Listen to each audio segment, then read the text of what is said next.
अस्सलाम वालेकुम dear students. जैसा कि मैंने आपको पिछली वीडियो में कुछ रिस्ट्रिक्शंस थी और कुछ आई कैप की रिक्वायरमेंट्स थी ऑनलाइन एग्ज़ाम के हवाले से, और कुछ फ्रीक्वेंटली आस्क्ड क्वेश्चन थे स्टूडेंट के जो कि मैंने आंसर किए थे। तो आज मैं आपको बताऊंगा कि आपने प्रैक्टिस टेस्ट जो है वो किस तरह से डाउनलोड करना है और किस तरह से जो है वो परफॉर्म करना है। तो आपने सबसे पहले आई कैप की ऑफिशियल साइट पर आ जाना है। साइट पर आने के बाद आपने अपना CRN और डेट ऑफ बर्थ जो है वो लॉगिन करनी है। Date of birth usually password होता है। उसके बाद आपको प्रोफाइल शो होगी, तो लेफ़्ट साइड पर एक टैब होगा practice test for AFC exam, जिसके अंदर आपने क्लिक करना। उसके बाद यहाँ पर 3 ऑप्शन अवेलेबल होंगे। आपने क्लिक करना है download practice test. Practice test जो है वो डाउनलोड होना स्टार्ट हो जाएगी। मैंने ऑलरेडी डाउनलोड किया हुआ है, तो मैं इसको ओपन कर लेता हूँ। एक ज़रूरी बात कि ये जो आपने एग्ज़ाम सॉफ्टवेयर डाउनलोड करना है, ये ओपन भी एक सॉफ्टवेयर के अंदर होगा, वो है विंडोज सॉफ्टवेयर। तो आपने ये भी डाउनलोड कर लेना है। इसका लिंक मैं आपको डिस्क्रिप्शन में दे दूँगा। अगर आपकी विंडोज़ जो है वो 64 बिट है तो आपने इस लिंक पर क्लिक करना है, और अगर आपकी विंडोज़ जो है वो 32 बिट है तो आपने इस पर क्लिक करना है। तो 64 बिट में तो दोनों ही रन हो जाते हैं, कोई मसला नहीं है। लेकिन अगर आपकी विंडोज़ 32 बिट है तो आप 32 बिट सॉफ्टवेयर डाउनलोड करें। आपने विंडोज़ वर्जन कैसे चेक करना है? जिस PC होगा डेस्कटॉप पर, इस पर राइट क्लिक करना है और यहाँ पर लिखा होगा प्रॉपर्टीज़, इस पर क्लिक करेंगे तो यहाँ पर शो होगा आपके पास 64 बिट ऑपरेटिंग सिस्टम। तो अगर आपको 64 बिट है तो आप कोई भी इंस्टॉल कर सकते हैं, लेकिन अगर आपका 32 बिट शो हो रहा है तो फिर आप जो है वो 32 बिट ही डाउनलोड करेंगे। उसके बाद आपने असेसमेंट master.x नेम से फाइल होगी, इसको ओपन कर लेना। ये कुछ टाइम लेगा, थोड़ा सा डिपेंड करेगा आपके जो है वो सिस्टम का प्रोसेसर कितना है।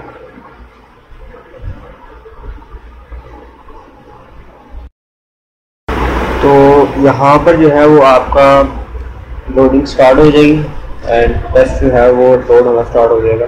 उसके बाद कुछ मोज़िला फायरफॉक्स जो है वो ओपन होगा। उसके अंदर आपको कुछ इस तरह का इंटरफेस नज़र आएगा। स्टूडेंट ID और पासवर्ड लिखा होगा। देखिए यहाँ पर स्टूडेंट ID लिखी हुई है, ये पासवर्ड लिखा हुआ है। तो स्टूडेंट का ID आपको कहाँ से मिलेगी? तो आपने ये आई कैप और जहाँ से आपने प्रैक्टिस टेस्ट डाउनलोड किया था, आपने वहाँ पर वापस आ जाना है।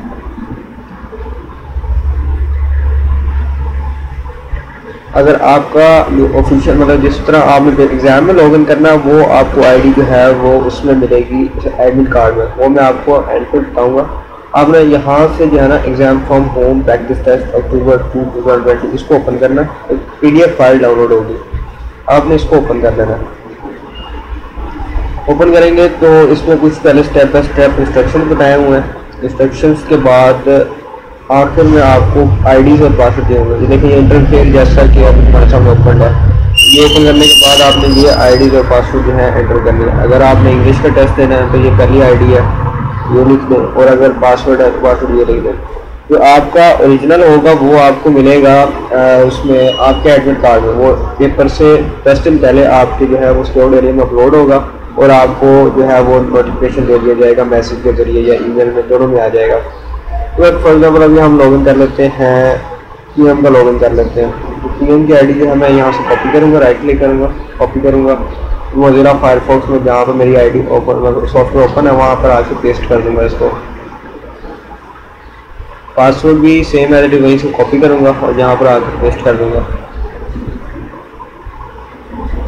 ये कॉपी कर दूँ और यहाँ पर पेस्ट कर दूँगा।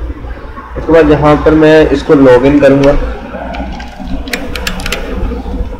लॉगिन करने के बाद इस तरह से कुछ दोबारा लोडिंग होगी, इंस्ट्रक्शन आपके सामने अवेलेबल होंगे। इंस्ट्रक्शन आपने पढ़ लेने हैं और उसके बाद नेक्स्ट जो है आपका होगा सेकंड क्वेश्चन। वो सेकंड क्वेश्चन नहीं होगा, वो मैथमेटिकल टेबल्स होंगे। तो आपने नेक्स्ट के बटन पर क्लिक करना, नेविगेट फॉरवर्ड, इस पर क्लिक करेंगे तो आपको जो है वो मैथमेटिकल टेबल्स जो है वो अपीयर हो जाएंगे सामने।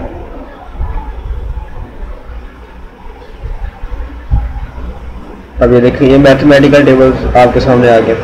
आपने यहाँ से उनको वैल्यूज़ फाइंड करनी है, तो स्क्रॉल करके उसको वैल्यूज़ को फाइंड करें। रीड टेस्ट की, टी टेस्ट की, जिसकी भी आपने वैल्यू देखनी है वो आप फाइंड कर सकते हैं और यहाँ से आप स्क्रॉल डाउन कर सकते हैं। तो अगर आपने फॉर एग्जांपल आपने मूव करके नेक्स्ट क्वेश्चन पर जाना है तो आप ये नेक्स्ट का बटन दबाएंगे और नेक्स्ट क्वेश्चन जो है वो आपके सामने लोड हो जाएगा।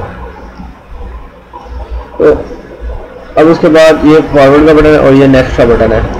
अब आपने किसी मतलब फॉर एग्जांपल आपने 10th क्वेश्चन पर अभी खड़े हैं, तो आपको फॉर एग्जांपल ये टी टेस्ट की वैल्यू आ गई है, तो आप ऐसे बैक करते करते फिर 2 पे जाएंगे। तो आपने जो वैल्यू देखनी है वो ओवरव्यू पर क्लिक करना है और 2 पर आ जाना है, क्वेश्चन नंबर 2 पर। क्वेश्चन नंबर 2 पे क्या होगा, टेबल जो है वो आपके सामने अवेलेबल हो जाएगा। इससे क्या होगा, आपकी टाइम की बचत हो जाएगी कि आपने जैसे स्क्रॉल कर करके एक एक करके पीछे को आना था, उससे आप डायरेक्ट ही ओवरव्यू से फॉलो आ गए। अब फॉर एग्जांपल आपने कोई क्वेश्चन छोड़ना है, मतलब अभी आपको नहीं आता, तो आपने ये फ्लैग का बटन है, इस पर क्लिक करना है और क्वेश्चन को जो है वो फ्लैग कर लेना है। फॉर एग्जांपल अब आ गए आप क्वेश्चन नंबर 30 पे, तो आपने 30 ओपन, मतलब फॉर एग्जांपल आप सारे सॉल्व करते हुए 30 तक आ गए, तो आपने अब इसको, आपको ये भी नहीं आता, तो आप इसको भी फ्लैग कर लें। अब फॉर एग्जाम्पल आपने सारा पेपर सॉल्व कर लिया, ठीक है, तो आपको अब कैसे पता चलेगा कि मेरे कौन से क्वेश्चन रहते थे। तो आपने ओवरव्यू में आना है, और अगर तो आपने फ्लैग नहीं किया होगा तो यहाँ पर आपको फ्लैग नहीं नजर आएंगे। तो जो क्वेश्चन आपने फ्लैग किए होंगे तो वहाँ पर ऊपर छोटा सा फ्लैग बना हुआ नजर आएगा। देखिए ये 30 के ऊपर फ्लैग बना हुआ है, और यहाँ पर देखें 9 पर जो आपने फ्लैग किए थे वो भी फ्लैग बना हुआ है। तो आपने इसको सॉल्व कर लेना है। तो इसका फ़ायदा ये होगा कि आपने जो क्वेश्चन अभी छोड़े थे वो आपको याद रहेंगे कि फलां क्वेश्चन जो है मैंने अभी छोड़ दिया था यहाँ से। तो जो सबसे बड़ा मसला है नोट पैड का, नोट पैड देखें यही आपने यूज़ करना है और यही नोट पैड है। बाकी आपने कोई अपने पास पेंसिल वगैरह पेन वगैरह कुछ भी नहीं रखना। इसमें ये टेबल है, ये तकरीबन एक्सेल की तरह ही काम करता है। और अगर आपने स्टैट्स के क्वेश्चन सॉल्व करने हैं, डाइसिस के या फिर स्टैट्स के क्वेश्चन वो सॉल्व करने हैं, डिलीट टेबल करेंगे, टेबल डिलीट हो जाएगा। और यहाँ पर आप अपनी मर्जी से जितने मर्जी कॉलम इंसर्ट करें। अगर आपने इससे फॉरवर्ड कॉलम इंसर्ट करना है तो इंसर्ट फॉरवर्ड करेंगे तो इससे अगला एक कॉलम इंसर्ट हो जाएगा जो कर्सर आपका एक्टिव था। तो बैकवर्ड करेंगे तो इससे पिछला जो है, पीछे जो है सेल जो है वो इंसर्ट हो जाएगा। अगर कॉलम इंसर्ट करेंगे तो कॉलम इंसर्ट हो जाएगा, डिलीट कॉलम करेंगे तो कॉलम डिलीट हो जाएगा। और मतलब जिस सेल में आपको कर्सर होगा वो वाला कॉलम डिलीट होगा। अगर आपका फॉर एग्जाम्पल यहाँ मैं 1 लिख लेता हूँ, तो यहाँ से मैं इस रो को डिलीट करना चाह रहा हूँ, तो मैं यहाँ रो डिलीट करूँगा तो देखो वो रो डिलीट हो जाएगी। और अगर आपने रो आफ्टर ऐड करना कि इस सेल के बाद आपने रो ऐड करनी है तो रो आफ्टर करेंगे। अब यहाँ मैं रो आफ्टर पर क्लिक करता हूँ तो देखिए इसके बाद एक और रो ऐड होगी। रो बिफोर करूँगा तो इससे पहले वाली जो रो है वो ऐड हो जाएगी। उसके बाद ये साथ है डिलीट टेबल को टेबल डिलीट कर देगा। नेक्स्ट अब टेक्स्ट को बोल्ड करने के लिए और इटैलिक है, अंडरलाइन है, इसी तरह यहाँ पर नंबरिंग है और ये है मतलब बुलेट साइन आपने ऐड करना है तो वो है। उसके बाद कुछ कट कॉपी पेस्ट कमांड है, कुछ आपने टेक्स्ट बैकग्राउंड ऐड करना है, कुछ अगर आपने अंडरलाइन करना है टेक्स्ट को अंडरलाइन कर सकते हैं। ये है अंडू का बटन, जो आपने काम पिछला किया होगा वो बैकवर्ड मूव करता जाएगा। जैसे अब मैंने बुलेट साइन ऐड किया था वो ख़त्म हो गया, मतलब वापस आ गया था। इस तरह और भी जो है वो फंक्शन यहाँ पर फॉर एग्जाम्पल हम टाइप कर लेते हैं दिस इज डेमो क्वेश्चन। तो अब ये डेमो क्वेश्चन जो है इसको हमें क्या करना कि फॉर एग्जाम्पल ये क्वेश्चन आपने नोट कर लिया, फॉर एग्जाम्पल ये आपने रफ वर्क किया। अब नेक्स्ट क्वेश्चन पर चल जाते हैं या अब नोट पैड दोबारा ओपन करेंगे तो आपके पास ये सारा डाटा अवेलेबल होगा। अगर आप नेक्स्ट कर लेते हैं अगले क्वेश्चन पर आ जाते हैं तो वो डाटा जो है आपका डिलीट हो जाएगा। अब देखिए यहाँ पर कुछ भी नहीं है। अगर आप दोबारा वापस भी जाएंगे तब भी उस डाटा वहाँ पर डाटा कुछ नहीं होगा। तो ये आपने इस बात का ख्याल करना है कि आपने जो डाटा ऐड किया है वो उस वक्त तक अवेलेबल रहेगा जब तक कि आप वहाँ पर अवेलेबल है उसी क्वेश्चन पर है। जैसे ही आपने नेक्स्ट क्वेश्चन पर मूव किया तो पिछला डाटा जो है वो डिलीट हो जाएगा आपका। तो ये आपने ख्याल करना है इस चीज़ का। उसके बाद कैलकुलेटर है, अगर तो आपने छोटी मोटी कैलकुलेशन करनी है तो ये कैलकुलेटर यूज़ कर सकते हैं। कोई स्क्वायर रूट वगैरह लेना है, कोई स्क्वायर लेना है या फिर कुछ प्लस माइनस करना है तो आप ये यूज़ करें। और अगर आपने कुछ कम्प्लेक्स कैलकुलेशन करनी है, कोई स्टैट्स कैलकुलेशन करनी है तो आप अपना कैलकुलेटर फिजिकल कैलकुलेटर यूज़ कर सकते हैं, क्योंकि इसमें अपने फंक्शन अवेलेबल नहीं है जितने उसमें हैं। उसके बाद नेक्स्ट फॉरवर्ड का बटन है, ये ओवरव्यू है। और अगर आप अब टेस्ट सबमिट कैसे करना है, आपने सबसे पहले आ जाना है लास्ट क्वेश्चन पर। लास्ट क्वेश्चन पर आने के बाद आपने करना है नेक्स्ट के बटन पर क्लिक। जैसे ही आपने नेक्स्ट के बटन पर क्लिक किया तो आधे बंदे तो आप में से वैसे थ्रेट हो जाएंगे कि ये thank you for taking test लिखा हुआ आ गया, टेस्ट सबमिट हो गया। अब आगे क्वेश्चन तो हमारे पड़े हुए थे, तो कोशिश करनी है आपने ना ही करें, लेकिन जब तक आप लॉग ऑफ के बटन क्लिक नहीं करेंगे तब तक आपका टेस्ट जो है वो सबमिट नहीं होगा। बैक के बटन क्लिक करेंगे तो आपका टेस्ट जो है वापस वही लॉगिन हो जाएगा कि जहाँ पर आप पहले काम कर रहे थे, तो वो डाटा सारा सेव रहेगा। लेकिन अगर आपने जैसे ही नेक्स्ट करने के बाद लॉग ऑफ पे क्लिक कर दिया तो ये आपको कोई वार्निंग नहीं देगा, फौरन ही टेस्ट जो है वो लॉग आउट कर देगा। लेकिन लॉग ऑफ में करता हूँ कोई वार्निंग नहीं, डायरेक्ट ही लॉगिन। तो कोशिश करनी है आपने नेक्स्ट पे आए ना, जब आपने पेपर सबमिट करना हो, पेपर के टाइम ख़त्म होने से पहले आपने 5 मिनट पहले सबमिट कर देना है, 5 मिनट 2 मिनट 3 मिनट पहले सबमिट कर देना है, तो टाइम कंप्लीट ना हो। लेकिन तब बंदा ना, जहाँ पर फॉर एग्जाम्पल मैं इंग्लिश का लॉगिन कर लेता हूँ, अगर आपने टाइम से पहले लॉगिन ना के मतलब क्योंकि टाइम कंप्लीट हुआ तो उसने ऑटोमेटिकली लॉग आउट कर दिया, तो इस तरह होगा कि आपका जो है वो आप कश्मकश में रहेंगे कि पता नहीं मेरा सबमिट हुआ या नहीं हुआ। तो ये अब इंग्लिश का ये भी इसी तरह ही है, लेकिन इसमें कैलकुलेटर और नोट पैड नहीं है, बाकी सारा कुछ इसका इंटरफेयर वैसे ही है। लॉग आउट करने का मेथड इसका भी सेम ही है। आपने ओवरव्यू में क्लिक करना, ओवरव्यू में क्लिक करने के बाद नेक्स्ट क्वेश्चन पर आ जाना, नेक्स्ट क्वेश्चन पर आने के बाद नेक्स्ट का बटन दबाना है और यहाँ से लॉग आउट के बटन पर क्लिक करना। मैं आपको फिर बता रहा हूँ, यहाँ पर आपको वार्निंग नहीं मिलेगी, आपका टेस्ट लॉग आउट हो जाएगा। तो जो मर्ज़ी कर लें, आपका टेस्ट जो है दोबारा लॉगिन नहीं होगा। और उसके बाद इसको आप क्लोज कर दें। वैसे जो आपकी क्रोम में प्लगइन इंस्टॉल होनी है वो मैं आपको दिखा देता हूँ आपने कौन सी प्लगइन इंस्टॉल करनी है, और इसको आप क्लोज कर दें। यहाँ पर एक्सटेंशन का बटन है, अगर आपका ये एक्सटेंशन का बटन नहीं शो हो रहा तो आपने क्या करना, आपने 3 डॉट्स पे क्लिक करना है, उसमें मोर टूल्स होगा, इस पर क्लिक करने के बाद आपने एक्सटेंशन जो है वो ओपन कर लेना। ओपन करने के बाद यहाँ पर 3 लाइन है एक्सटेंशन के साथ, यहाँ पर आपने लिखा होगा क्रोम वेब स्टोर, इसको ओपन कर लेना। इसको ओपन करने के बाद यहाँ पर आपने सर्च करना है ऑटो फिल। तो ऑटो फिल सर्च करेंगे तो ये पहली जो है वो एक्सटेंशन आएगी, ये आपने ऐड कर लेनी है। मेरे पास ऑलरेडी एडेड है, तो यहाँ पर रिमूव फ्रॉम क्रोम आ रहा है, तो उसके बारे में रिमूव कर देता हूँ, फिर मैं आपको दिखाता हूँ कैसे ऐड होगी। ऐड टू क्रोम करेंगे, ये एक ऑप्शन आपको अवेलेबल होगा। आपने क्या करना है, ऐड एक्सटेंशन पर क्लिक कर देना है। इससे क्या होगा कि जो है वो एक्सटेंशन जो है आपके सिस्टम में जो है वो इंस्टॉल हो जाएगी क्रोम के अंदर।